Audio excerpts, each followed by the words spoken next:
Good morning. My name is Charles Sine. Welcome to another Saturday workshop.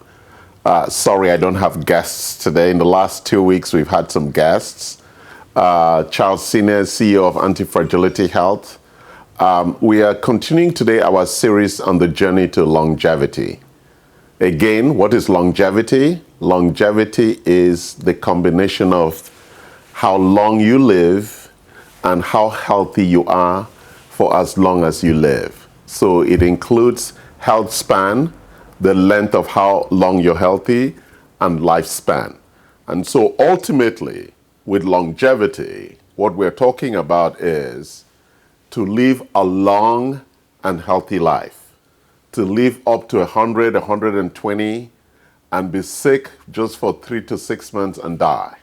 Or never be sick and die, because all our research from looking at centenarians show that the people who live to 100 and beyond really overcome, delay, or escape any of chronic illness. Chronic illness is the source of 90% of early death. And so today we'll talk about those 7 levers of longevity. And what are levers? Those are the things that you can use in your lifestyle, because at the core of longevity and at the core of anti-fragility health, it's an issue of transforming your lifestyle. And at the core of transforming that lifestyle is how you then use those 7 levers. And so let's talk about the 7 levers. Number 1 is nutritional biochemistry. The body requires nutrients. There's no escaping from that. And those nutrients are clearly defined in the RDA. That's the recommended daily allowance from the FDA. So everybody should know that. That's a mandatory requirement for your body every day. So the source of most chronic illnesses is nutrient deficiency. It could be a deficiency in vitamins, in minerals, in macronutrients, fats, carbohydrates, or proteins, or in minerals and vitamins. All of them are captured in what we call nutritional biochemistry.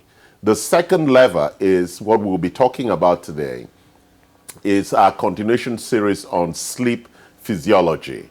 Sleep is a really critical component of life. Actually, people say it is the master switch of life. It is your superpower. Without sleep, you lose your superpower.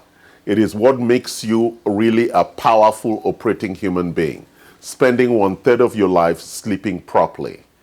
The third area we'll explore in longevity, we've talked about already, is exercise physiology. So go back into YouTube or Facebook and you will see our series on the journey to longevity. And you will be able to look at some of those tips on exercise. And one of the critical things we learned in exercise physiology was maximum aerobic function, which is push your heart rate to a comfortable level, and 80% of your exercise should be at your maximum aerobic function. The other areas, so we've discussed 3. The 4th area is our tolerance for stress. And stress, the stress architecture, we know it's very complicated. We're going to be talking about that in the future and how to address those 4 critical areas of stress and how we can reduce stress. So our stress tolerance, which means how our reaction to the things happening around us in the world, is a critical way for us to survive and have a long life. So our stress tolerance, we're going to talk about that. And then the 5th area is detox, how we deal with the toxins that we consume from the environment. And the 6th area is something we call exogenous molecules, all the other things that we can bring into our body to help and aid. A lot of things like melatonin, which is a hormone, like metformin, which is also a hormone, like NAD, like peptides, like stem cells, like a lot of exosomes, a lot of other things that we're bringing from outside that would enable the body, including vitamin D3, which is also a hormone, those things that we deplete over time so we can actually replenish the base architecture for those things, right? And get Victor seated. And then the last one is something that I am going to go back again and again, and that's really to do with the roadmap and the maturity around the roadmap. So I've given you the contextual framework for the journey to longevity and the series of workshops. It's going to take us a long time to go through all of them because some of the levers require a series of Saturdays to deal with. So for sleep, this is almost our this is our second workshop on sleep physiology. So what am I going to cover? What did we cover at the last workshop on sleep physiology? We covered the big issue of measuring the quality of sleep. And we use this equipment that we talked about, Itema. We're actually trying to measure the quality of sleep with regard to sleep apnea. Most people snore, and most people have obstructive sleep, and the snoring and the obstruction of breathing during sleep is a critical issue for measuring sleep quality. And so that was just one of the things we discussed.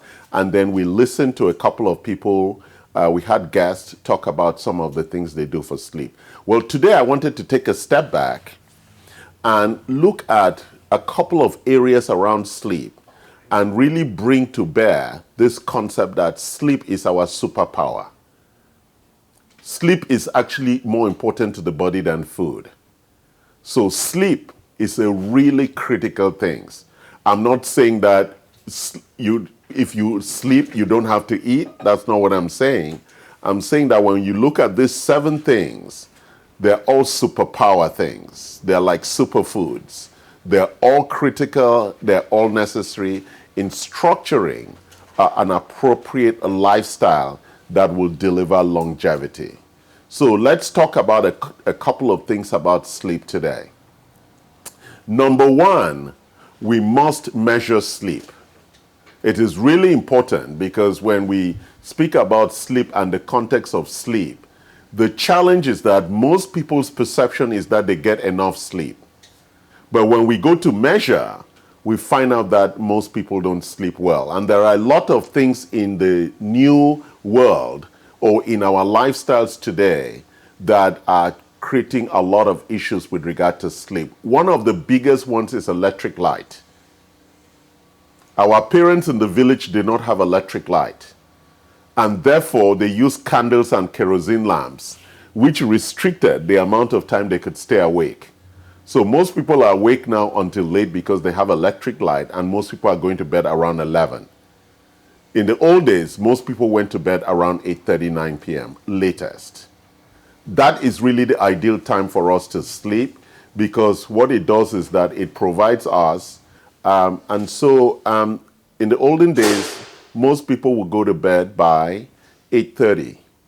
And if you go to bed by 8:30 and it takes you about an hour for you to relax and then fall asleep, you fall asleep around 9, then you have about 9 hours of potential sleep until sunrise around 6 a.m., which is really the optimized time for sleeping based on the circadian architecture.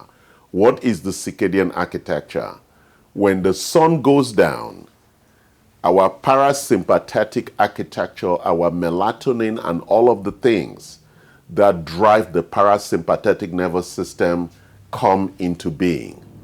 And things like cortisol and adenosine reduce.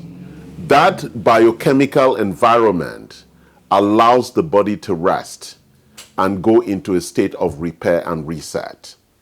When you do not use that opportunity, then everything becomes more chaotic. And those things are triggered by the absence of light. So if you sleep with light on or the TV on or blue light on, your sleep quality is affected because cortisol does not go down, adenosine does not go down, and melatonin does not rise. And those combinations of biochemical factors are critical for you to have good sleep. So let's look at sleep and the architecture of sleep. So when we talk about sleep, there are three things we want to address in that architecture. Or the alternative, it's what we call insomnia, the inability to sleep. So let's talk about sleep in the context of insomnia. So number one about sleep measurement is how quickly do you fall asleep? That's a critical measure. You normally should fall asleep within 30 minutes of going to bed. And if you're struggling to fall asleep within 30 minutes, then there is a problem of insomnia. The second issue is staying asleep. If you have too many periods where you're waking up and falling back to sleep, then that is not good sleep. The third measurement of insomnia is your ability to fall asleep when you wake up, to use the bathroom, or to drink some water. So those things really go to the heart of sleep quality. And we have basic instruments for measurement around that. The Fitbit, the Oura Ring, and some cell phones that you put next to you in the bed would help with that, even though we don't encourage that, because the EMF is affecting your brain if you sleep next to your cell phone. So it's good that you leave the cell phone somewhere else. And the point is that it can be very disruptive if your cell phone rings in the middle of the night and then you cannot go back to sleep.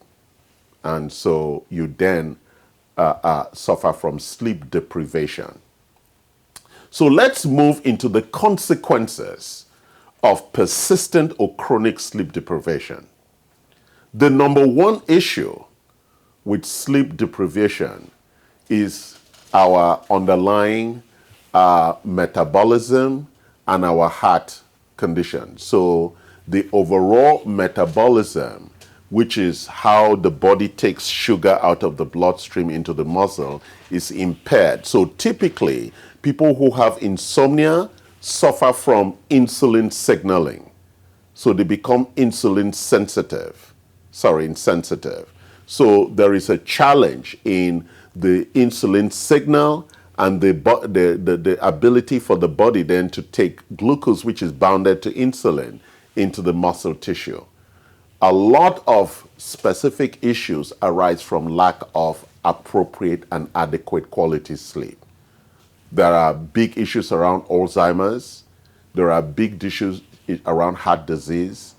And typically, people who don't sleep well and have chronic sleep apnea have an average lifespan of 58 years, compared to the American lifespan of about 78 years. So there's a 20-year gap between people who have deep sleep problems like sleep apnea, they snore and they have difficulty breathing when they sleep, and people who sleep well. So sleep is a superpower.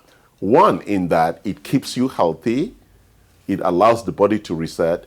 But secondly, if you are not having enough sleep, it has a critical impact on your long-term health. None of the centenarians that has been measured has sleep problems. So if you have sleep problems, and I'm sorry, sleep problems mean you're sleeping less than 7.5 hours a day. Sleeping more is actually good once in a while because it allows the body to catch up with deprivation. So it's really important that we understand that nobody who sleeps 4 or 5 hours is getting enough sleep. There's a very few set of people who have a genetic mutation that allows them to sleep shorter, the DEC2 mutation, but those people are very rare. So most people lie that I'm fine on 4 or 5 hours of sleep. That's incorrect, and that's a metabolic lie. The body needs 7.5 to 9 hours of sleep daily. So we're going to move to the next step to talk about some of the sleep support issues, sleep support nutrients that are very critical. But before I do that, let me talk about medicated sleep. So a lot of people take Ambien and other things. And in the literature, a lot of functional medicine experts say taking medication for sleep, it's like being unconscious when you sleep. Being unconscious is not the same as sleep. We need to be very clear. Ambient knocks you out unconscious. That is not proper sleep. It is not a restorative sleep. Sleep must be restorative because there's a lot of biochemical actions that occur during sleep. And so even sleep position and all of that is really important in the glandular system as to how the brain is drained and to reduce the accumulation of plaque in the brain and how memory is formed and stored, which are all critical issues. Most people who don't sleep well have bad memory because there isn't enough time for memories to be formed and the brain elasticity to be properly constructed. So I'm going to walk now into homeopathic or natural supplements that aid sleep. The first one I'm going to talk about is melatonin. Melatonin is a very powerful sleep aid. It's actually a hormone that arises, that is made naturally in the body. But for most of us, as we age, the production of melatonin drops.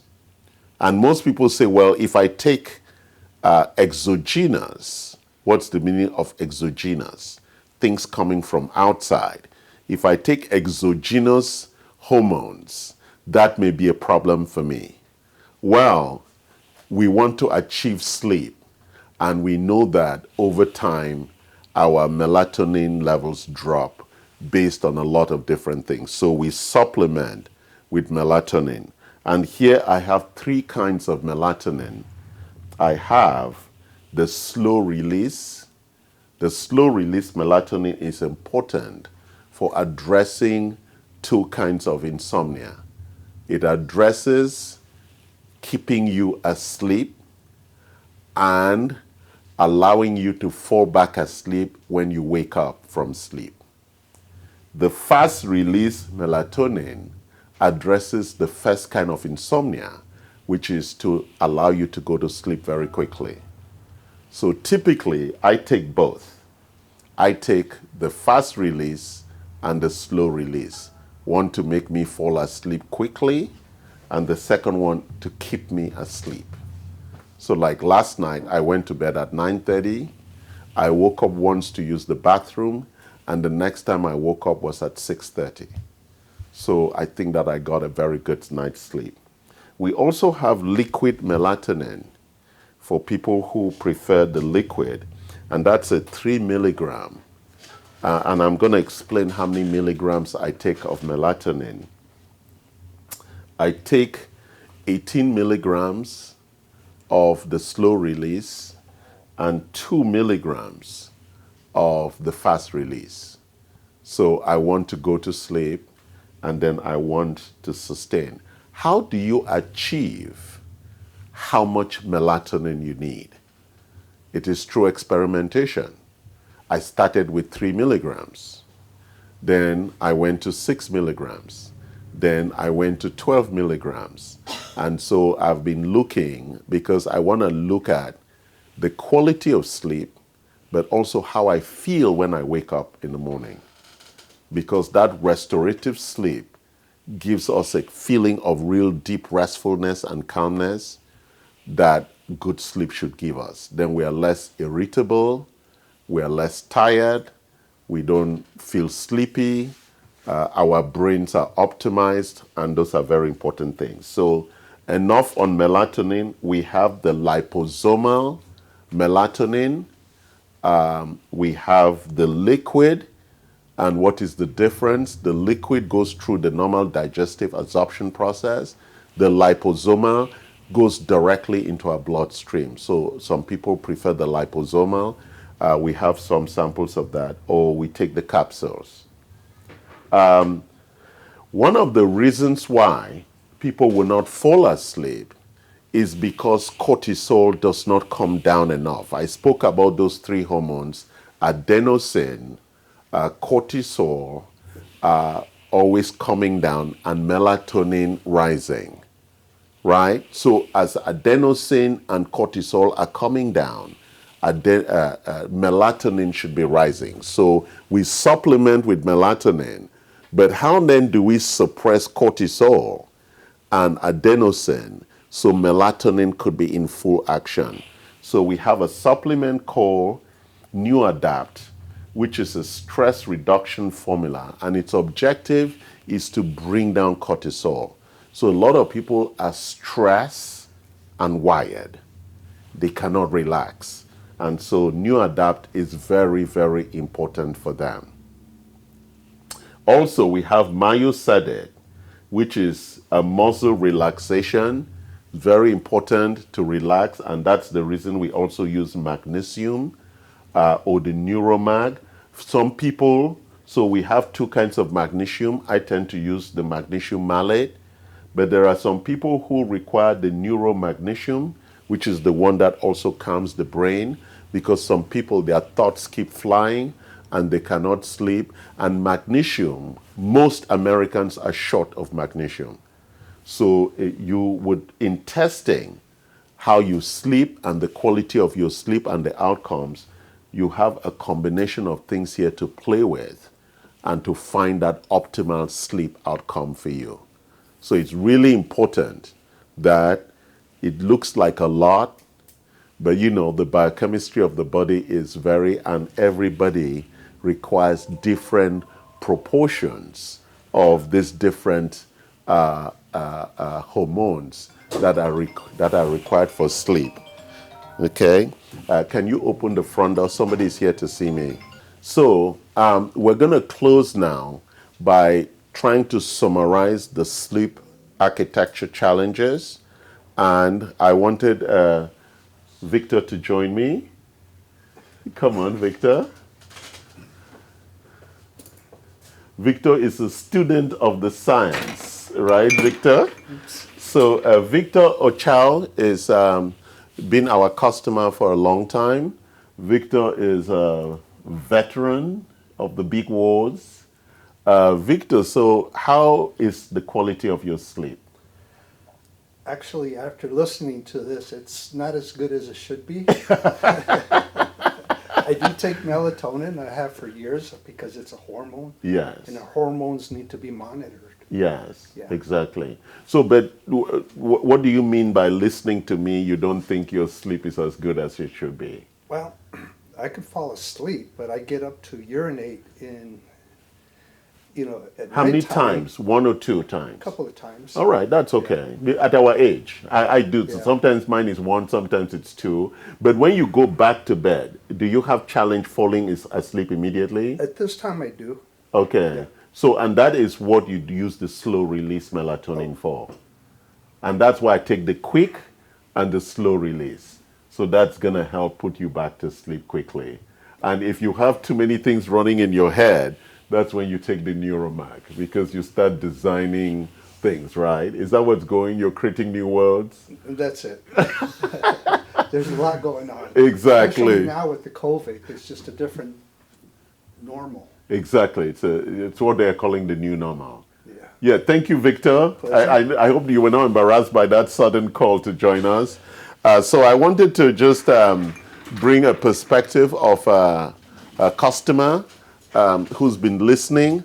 One of the things I didn't mention as Victor was standing here is that both of us are big men. And one of the challenges, when I'm going to share some websites where you can do an assessment with regard to your sleep apnea architecture. One of the things that we would discuss that I found out just recently is that if you have a neck size above 16 inches, you are prone to sleep apnea. So mine is 17 and a half.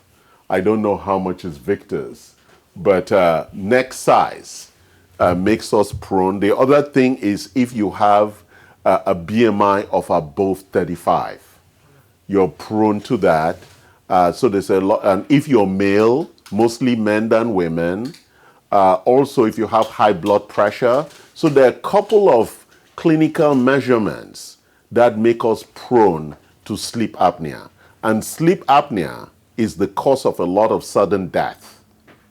And so because people are activated during sleep and they don't get enough oxygen, and it's a very dangerous issue. So we're going to close this conversation this morning by saying next week I'm also going to continue again with sleep physiology until we get to the bottom of this. And I'm going to show you the Oura Ring, and I'm going to show you some other sleep apps, how we interpret those apps, and we'll have a beautiful conversation around them. So thank you for joining. If you have any questions, you can ask us online.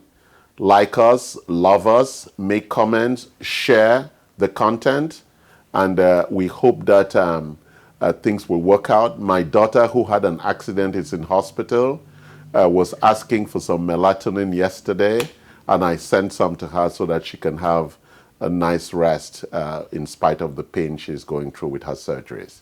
Thank you all for your best wishes, and we love you, and we'll see you next week. Thank you.